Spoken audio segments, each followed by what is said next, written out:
भारतीय संघराज्य व्यवस्था ज्या लोकशाही मूल्यांच्या आधारावर उभी आहे, तिचा पाया हा स्थानिक स्वराज्य संस्था असतात। लोकांचा थेट दैनंदिन संबंध ज्या यंत्रणांशी येतो त्या प्रामुख्याने स्थानिक स्वराज्य संस्थाच्या अखत्यारीत येतात। लोकांच्या प्रतिनिधीमार्फत तेथील कारभार चालवला जातो।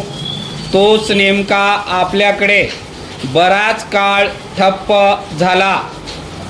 खरे तर संसद अथवा विधिमंडळात निवडून येणाऱ्या सदस्यांप्रमाणेच स्थानिक स्वराज्य संस्थांच्या सदस्यांनाही तितकेच महत्त्वाचे स्थान आहे।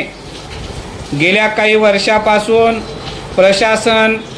प्रशासक राज अनुभवणाऱ्या या संस्था लोकशाही व्यवस्थेलाच पारक्या झाल्या होत्या। त्यामुळे विकास कामांचा खोळंबा तर झालाच, पण त्याचबरोबर अनेक योजनांमध्ये गैरव्यवहार झाल्याच्या तक्रारी आल्या आहेत। खरे तर हा तिढा सर्वोच्च न्यायालयाच्या ताज्या निकालामुळे सुटला। या संस्थेमधील इतर मागासवर्गीयांची ओबीसी 27% आरक्षणाला आव्हान देणारी याचिका सर्वोच्च न्यायालयाने फेटाळून लावली आहे। त्याच वेळी महापालिका, नगरपालिका, जिल्हा परिषदांसह सर्व निवडणुका या 2017च्या प्रभाग रचनेनुसार घेण्यात येतील असे न्यायालयाने स्पष्ट केले। या निमित्ताने ओबीसीच्या आरक्षणाचा मुद्दा चर्चेत आला होता।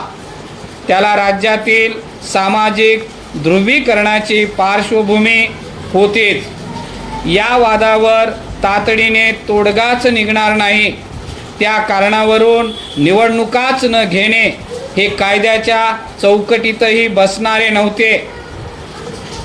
न्यायालयाने यावरच बोट ठेवत निवडणुका घेण्याचे आदेश दिले आहेत। परिच्छेद खरे तर न्यायालयाने ओबीसी आरक्षणाच्या 27% प्रमाणावर यंदा 6 मे रोजीच शिक्कामोर्तब केले होते।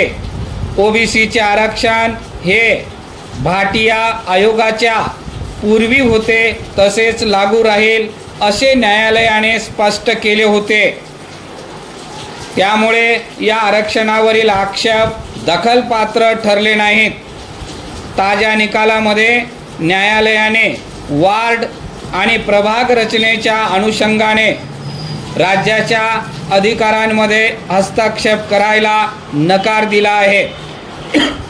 तसे पाहता राज्य विधिमंडळाने या अनुषंगाने कायदाही केला होता। न्यायालयीन कसोटीवर या कायद्याचे अस्तित्व कायम राहिले।